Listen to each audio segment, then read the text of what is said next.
Hello मेरे प्यारे बच्चों, कैसे हो आप सब। आशा करता हूँ सभी एकदम स्वस्थ होंगे, मस्त होंगे, तंदुरुस्त होंगे। बच्चों, आज मैं आप लोगों के लिए एक इम्पॉर्टेंट टॉपिक लेके आया हूँ, जो कि लॉ ऑफ मोशन का एक बहुत ही इम्पॉर्टेंट टॉपिक है। और हाँ, हिंदी माध्यम और इंग्लिश माध्यम दोनों के ही विद्यार्थी मेरे वीडियो का फायदा प्राप्त कर सकते हैं। तो बच्चों, ये इम्पॉर्टेंट टॉपिक है कंजर्वेटिव फोर्स और नॉन कंजर्वेटिव फोर्स, संरक्षी बल और असंरक्षी बल।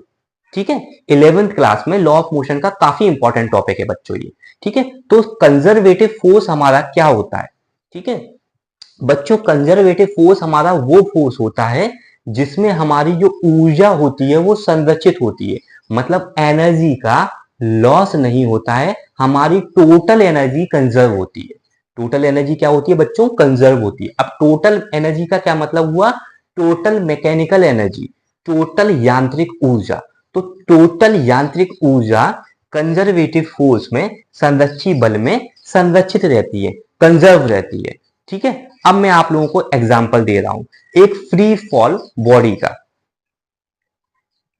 देखो बच्चों, ये मेरे हाथ में डस्टर है, ये एक फ्री फॉल ऑब्जेक्ट है। अभी मैं इसको ऐसे पकड़े हुए हूं, इस तरह से मैं इसको पकड़े हुए हूं, तो इसकी जमीन से कुछ ना कुछ हाइट है जिसको हम एच बोलेंगे, एच हाइट।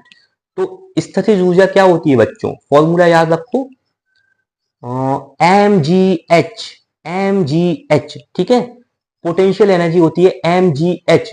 तो जैसे जैसे एच बढ़ेगा तो आपकी स्थितिज ऊर्जा बढ़ेगी, जैसे जैसे एच कम होगा तो आपकी पोटेंशियल एनर्जी कम होगी, स्थितिज ऊर्जा कम होगी। तो अभी इस पॉइंट पे आप बताओ क्या है? स्थितिज ऊर्जा तो ज्यादा है लेकिन गतिज ऊर्जा जीरो है, बिकॉज अभी ये डस्टर मोशन नहीं कर रहा है। तो इसमें स्थितिज ऊर्जा तो है, एच हाइट पे है ये डस्टर, तो इसमें पोटेंशियल एनर्जी है, but kinetic energy zero, because this duster is not in motion. जैसे मैं इसको रिलीज करूंगा, as I release it, what will happen कि ये धीमे, ये नीचे जाएगा। ये कैसा बच्चों जाएगा? नीचे जाएगा। जैसे ये नीचे जाएगा तो नीचे जाने पे क्या होगा? इसकी पोटेंशियल एनर्जी में कमी आएगी, इसकी स्थितिज ऊर्जा में कमी आएगी, क्योंकि जमीन से हाइट एच कम हो रही है। जैसे जैसे डस्टर नीचे जाएगा तो एच कम होता जाएगा कि नहीं, जमीन से हाइट कम होती जाएगी कि नहीं, तो स्थितिज ऊर्जा में कमी आती जाएगी, बट गतिज ऊर्जा में वृद्धि होती जाएगी। क्यों? क्योंकि ये मोशन में, इसकी स्पीड बढ़ती जाएगी। तो इस पॉइंट पे क्या था? Potential energy maximum but kinetic energy zero. ठीक है, तो इस केस में अगर आप निकालोगे summation of potential energy plus kinetic energy, मतलब दोनों को ऐड करोगे तो कोई एक वैल्यू आ जाएगी। फिर जैसे ही मैं इसको छोड़ूंगा तो स्थितिज ऊर्जा थोड़ी सी कम हो गई और गतिज ऊर्जा बढ़ गई। लेकिन आप सम करोगे स्थितिज ऊर्जा और गतिज ऊर्जा का तो वही आएगा जो इस पॉइंट पे आया था। समझ पाए ना मेरी बात को? तो फ्री फॉल ऑब्जेक्ट में summation of potential energy plus kinetic energy, स्थितिज ऊर्जा और गतिज ऊर्जा का जो एडिशन है वो आपका क्या रहता है बच्चों? सेम होता है। बस इसमें एक कंडीशन है कि हम लोग वायु प्रतिरोध को नगण्य मान लें, एयर रेजिस्टेंस को नेग्लिजिबल मान लें। समझ पाए ना मेरी बच्चों ये जानकारी? तो आपका जो कंजर्वेटिव फोर्स होता है वो संरक्षी बल होता है।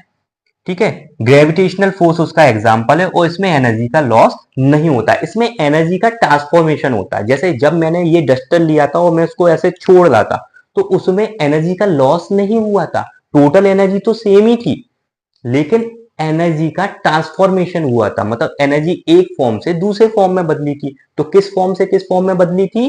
पोटेंशियल एनर्जी से काइनेटिक एनर्जी में बदली थी, स्थितिज ऊर्जा से गतिज ऊर्जा में बदली थी। तो स्थितिज ऊर्जा का लॉस नहीं हुआ था, स्थितिज ऊर्जा कन्वर्ट हो गई थी किसमें? गतिज ऊर्जा में।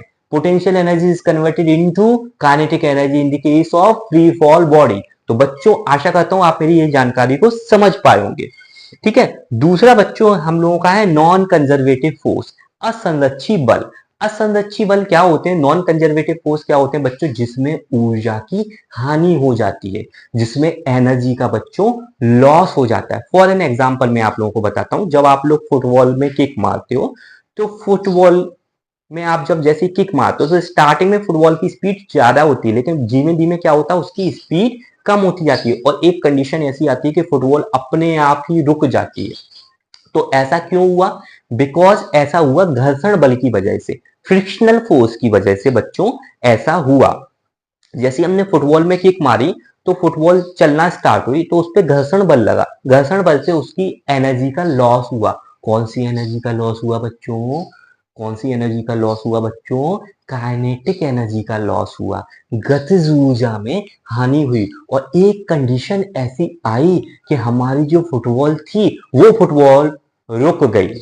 फुटबॉल क्या हो गई बच्चों? हमारी फुटबॉल रुक गई। तो ये फ्रिक्शनल फोर्स जो है ये असंरक्षी बल है, बिकॉज इसमें ऊर्जा की हानि हुई, बिकॉज हमारी चलती हुई फुटबॉल रुक गई। किसकी वजह से? फ्रिक्शन की वजह से। सो frictional force is the good example of non conservative force. इसमें ऊर्जा की हानि होती है। आशा करता हूं बच्चों आप लोग मेरी जानकारी को समझ पाए होंगे। इसी तरह से और अच्छे वीडियो को प्राप्त करने के लिए बच्चों मेरे चैनल को लाइक करें, शेयर करें, सब्सक्राइब करें, अपने दोस्तों के साथ जरूर शेयर करें, बिकॉज बच्चों ज्ञान बांटने से बढ़ता है। जल्दी ही मिलेंगे बच्चों हम अपने नेक्स्ट वीडियो में। तब तक के लिए bye bye and take care.